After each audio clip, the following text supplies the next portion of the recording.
देखिए हमारे सामने पहला प्रश्न हम लेते हैं। पहला प्रश्न है 480 का x प्रतिशत 96, तो x का मान बताओ। ये समीकरण है, हम समीकरण बना लेंगे। प्रतिशत का मतलब होता है 100, का की जगह गुणा लगाएंगे, x के प्रतिशत हटा करके बट्टा में 100 लगा लेंगे, तो ये हो जाएगा 480 गुणा x बट्टा 100 बराबर 96। अब एक जीरो से एक जीरो कट गया तो ये बच गया 48 x बट्टा में 10 बराबर बच गया 96। पक्षांतर करेंगे, जो ये बट्टा में 10 है ये गुणा हो जाएगा, तो ये बन जाएगा 48x बराबर 96 गुणा 10, ये 10 है, तो x बराबर 96 गुणा 10 बटे में आ जाएगा 48। 48 दूनी 96 काट दिए, 10 दूनी हो जाएगा 20%। तो सही उत्तर हो गया इसका ए। अब चलते हैं दूसरे सवाल पर। दूसरा सवाल है, देखो कोष्टक के अंदर लिखा है 100 माइनस 300 का 20% और उसका 40% बराबर है। का ध्यान रखें, का मतलब हमेशा गुणा होता है। कोष्टक के में अंदर जो संख्या है उसे कोष्टक में रखेंगे, का गुणा बना लेंगे, प्रतिशत हटाएंगे, बट्टा में 100 लगाएंगे और फिर आगे का है फिर उसका गुणा बना लेंगे। तो इस प्रकार से ये हो जाएगा कोष्टक के अंदर 100, थोड़ा सा मिटाना पड़ेगा, ये 100 लिख रहा हूँ मैं, 100 माइनस 300 का हो जाएगा गुणा 20 बट्टा 100। पहले इस एक का उत्तर निकाल लेते हैं। 100 माइनस 300 गुणा 20 बटा 100, तो ये 2 जीरो से ये 2 जीरो कट गए, तो ये बच गया 100 माइनस 20 दिया 60, 100 में 60 घटा दिया, कितना बच गया 40। अब आगे इसका 40% और निकाल देंगे, इसका 40%, तो फिर 40 का गुणा हो जाएगा 40 बट्टा 100, ये 2 जीरो से 2 जीरो कट गए और 4 चौके 16। तो पहले कोष्टक वाले का उत्तर निकाल लिया, फिर अगले का निकाल लिया। ध्यान ये रखना है का गुणा बनता है और प्रतिशत हटाओ, बट्टे में 100 लगाओ। अब हम देखते हैं अगला प्रश्न, तीसरा। एक पेटी में सेब, टमाटर तथा अनार का अनुपात 10:3:12 है। टमाटर की प्रतिशत मात्रा कितनी है? तो पहली बात यह है कि जब अनुपात में संख्या दे रखी हो ना, तो सबसे पहला काम होता है कि अनुपातों का योग कर लो। तो अनुपातों का योग करेंगे तो 10 + 3 + 12 और इनका योग आता है, वो आता है 25। अब मात्रा टमाटर की पूछी है, तो टमाटर का अनुपात कितना है? 3 बट्टे में अनुपातों का योग 25, प्रतिशत पूछा है इसलिए गुणा में लगाएंगे 100, 25 चौके 100 और 4 तिये 12%। बिल्कुल आसान सा प्रश्न, जो कि बी उत्तर इसका दे रखा है। अगला प्रश्न देखते हैं हम, 4 नंबर। 4 वस्तु खरीदने पर एक वस्तु फ्री देता है, तो बट्टा प्रतिशत बताओ। तो 4 वस्तु खरीदी, एक फ्री मिल रही, तो हमें कुल कितनी मिल गई?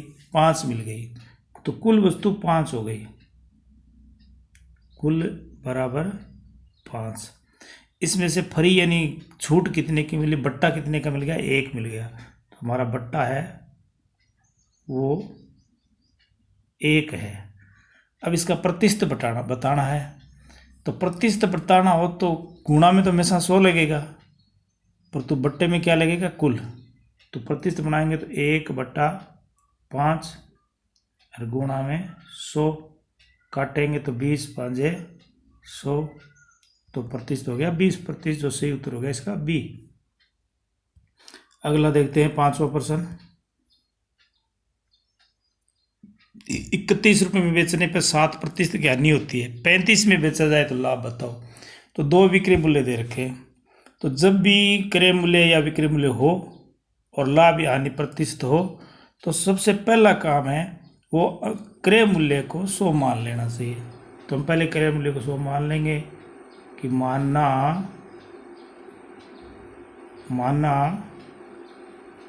हमारा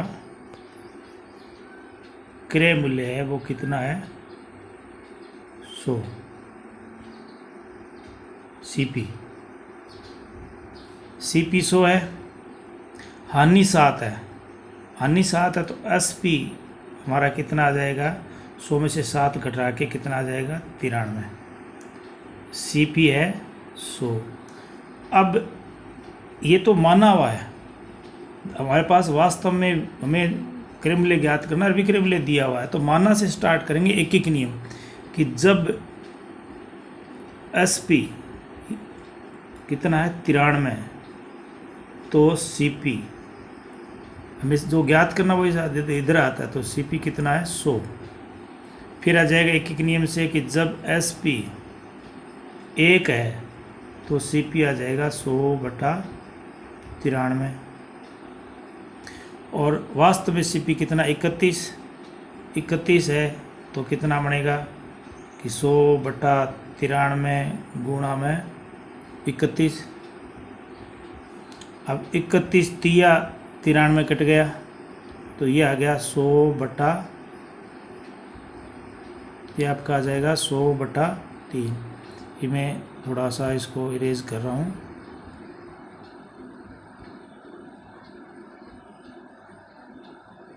ऊपर का हिस्सा ये इरेज करके मैं आगे लिख रहा हूँ कि हमारा सीपी है वो 100/3 आ गया। सीपी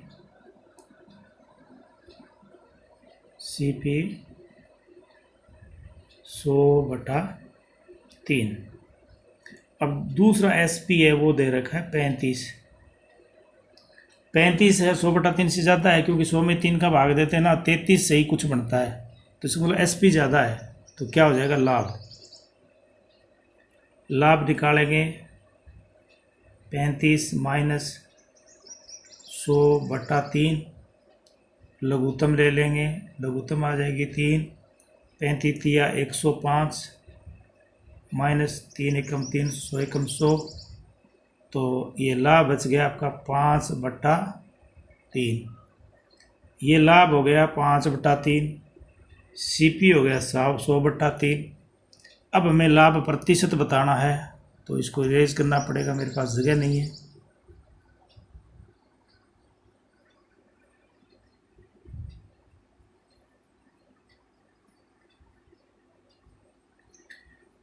तो लाभ प्रतिशत निकालेंगे,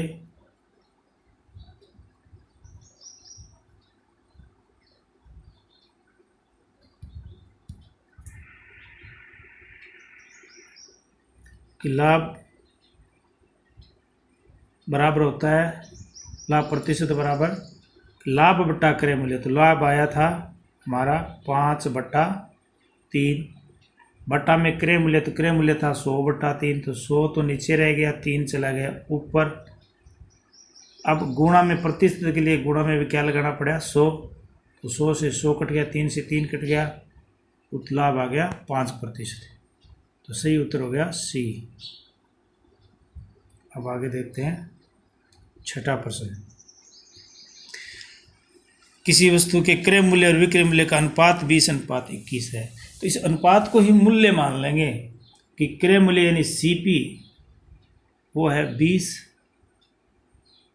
एसपी वो है 21, तो दिख रहा है एसपी ज़्यादा है, तो लाभ कितने का हो गया, लाभ बराबर हो गया 1 का।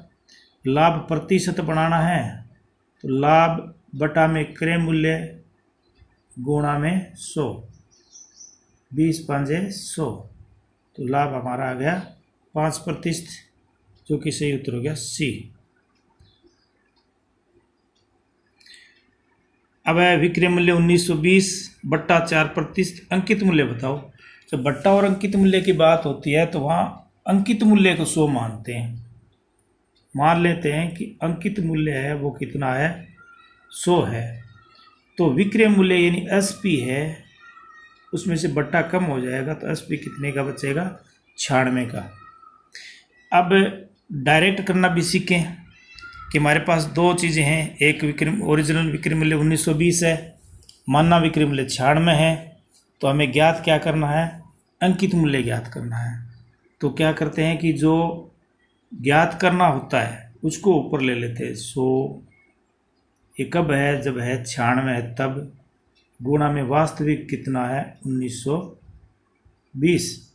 इसे एक एक नियम से भी कर सकते थे कि जब विक्रय मूल्य 96 है तो अंकित मूल्य 100, 1 है तो 96/100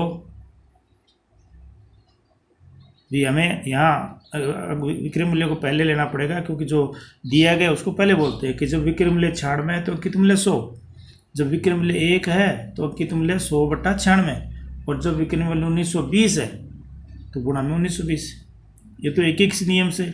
अब डायरेक्ट लगाना सीख लें कि जब दो चीज़ दे रखी होती है, एक ज्ञात करनी होती है। जैसे विक्रय मूल्य 1920 था, मानना में विक्रय मूल्य 96 आ गया, हमें अंकित मूल्य ज्ञात करना था, तो जो ज्ञात करना उसको यहाँ ऊपर ले लेते हैं पहले, बट्टे में उसका मानना हुआ, गुणा में जो दिया गया वो, फिर काट दे 96 दूनी 192 और 1 0 की 0, 20 को 100 से करेंगे तो यह आ जाएगा 2000।